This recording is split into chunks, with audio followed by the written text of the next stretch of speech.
நம்ம வந்து ரத்தத்தால் ஒரு சிலை செஞ்சா என்ன அப்படின்னு அடுத்தது ஒவ்வொரு 3 மாதமும் வந்து ஒரு பாட்டில் ரத்தத்தை வந்து எடுத்து அதை சேமித்து 8 வருஷ காலம் 8 வருடங்கள் சேர்த்து.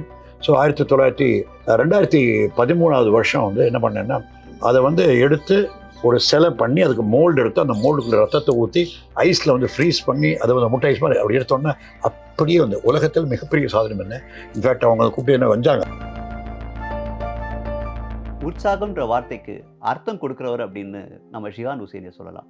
வில்வித்தை வீரர், கராத்தே வீரர், கராத்தே பயிற்சியாளர், தமிழ்நாடு வில்வித்தை சங்கத்தின் பொதுச் செயலாளர், நடிகர், சமையல் கலை நிபுணர்னு பல்வேறு முகங்கள் அவருக்கு இருக்குது. பல்வேறு சவால்களை அவர் சந்திச்சிருக்கார், பல்வேறு சாதனைகளை படைச்சிருக்கார். இப்படி எப்பவுமே உற்சாகமாகவே இருந்த ஷிஹான் ஹுசைனி இன்னைக்கு வருத்தத்துக்குரிய ஒரு பதிவை தன்னுடைய சமூக வலைதளத்தை பகிர்ந்திருக்கார். தனக்கு இரத்த புற்றுநோய் இருக்கிறதாகவும் அதுக்கான சிகிச்சைக்காக அடையார் புற்றுநோய் மருத்துவமனைக்கு போகிறதாகவும் அவர் பகிர்ந்திருக்கார்.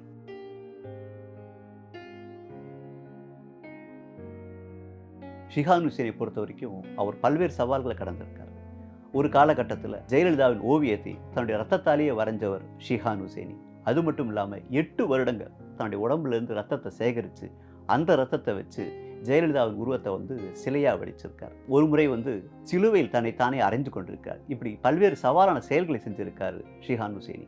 அவருடைய கனவெல்லாம் வந்து இந்தியா எப்படியாவது ஆர்ச்சரியில், அதாவது வில்வித்தை போட்டிகளில் ஒலிம்பிக் பதக்கம் வெல்லணும் அப்படின்றதுக்காக தான். அதுக்காக நூற்றுக்கணக்கான மாணவர்களை உருவாக்கியிருக்கார். அவருடைய மாணவர்கள் பலரும் பல்வேறு இடங்களில் பயிற்சி மையங்கள் நடத்திட்டு இருக்காங்க. இப்போ கூட தனக்கு புற்றுநோய் வந்த தகவலை பதிவிடும்போது கூட, இறைவா எப்படியாவது இந்தியா ஒலிம்பிக்கில் பதக்கம் பெறதை நான் பார்க்கணுன்ற மாதிரி பதிவிட்டிருக்கார். அவர் 2 நாட்களுக்கு முன்னால் தனியார் மருத்துவமனை ஒன்றில் அவர் சேர்க்கப்பட்டிருந்தார். அங்கே தான் அவருக்கு ரத்த புற்றுநோய் இருக்கிறது தெரிய வந்திருக்கு. இதே தொடர்ந்து தான் இன்றைக்கி அடையாறு புற்றுநோய் மருத்துவமனைக்கு அவர் கொண்டு போயிருக்காங்க. அப்படி அடையார் புற்றுநோய் மருத்துவமனைக்கு போகிறதுக்கு முன்னாடி தன்னுடைய வீட்டுக்கு திரும்பின ஷிஹான் ஹுசைனி தான் ஆசையாக வளர்த்து வந்த பறவைகள், நாய்க்குட்டி எல்லாத்தையும் கொஞ்சி இருக்காரு. அதோட தன்னுடைய உயிரையும் தன்னுடைய சிஷ்யைகள் மற்றும் குடும்ப உறுப்பினர்கள்ட்ட கொடுத்துருக்காரு.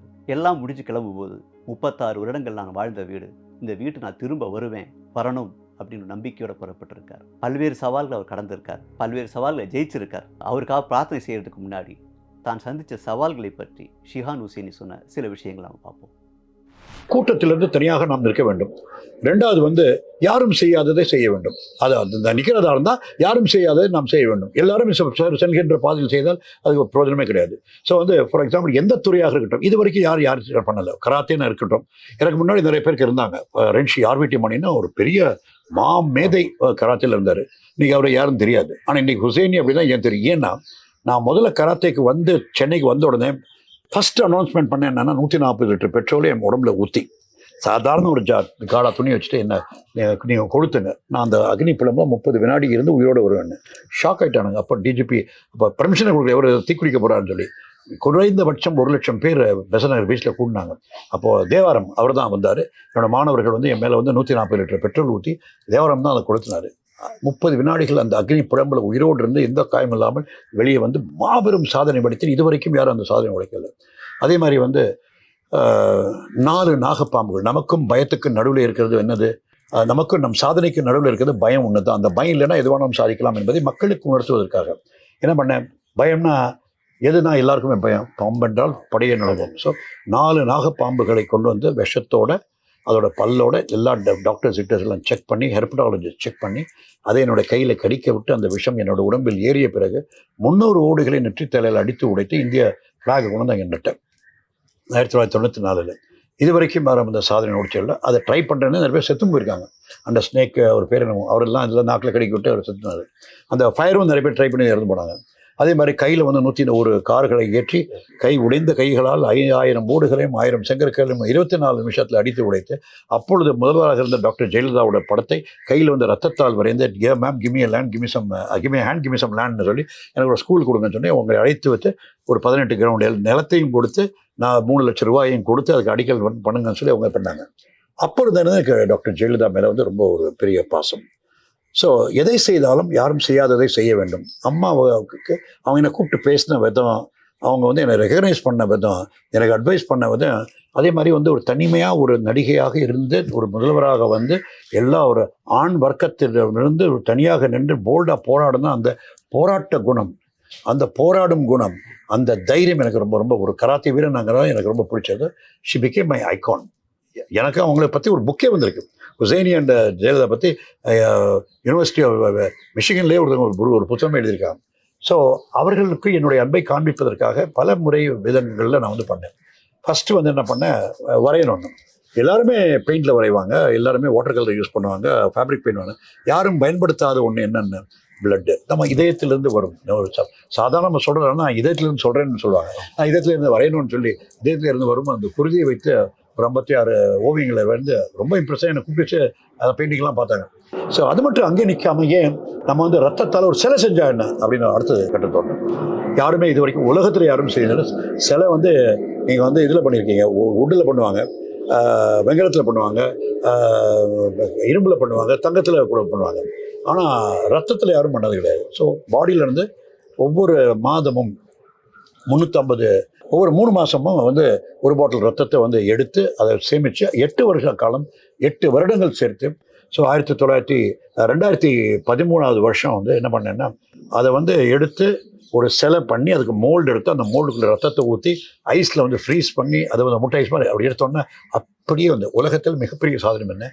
இன்ஃபேக்ட் அவங்க கூப்பிட்டு என்ன வந்தாங்க, இங்கே வந்து லேண்ட் பண்ணி கரெக்டாக 27வது நாள் புண்ணிய மண்ணில் புக்கானேன்.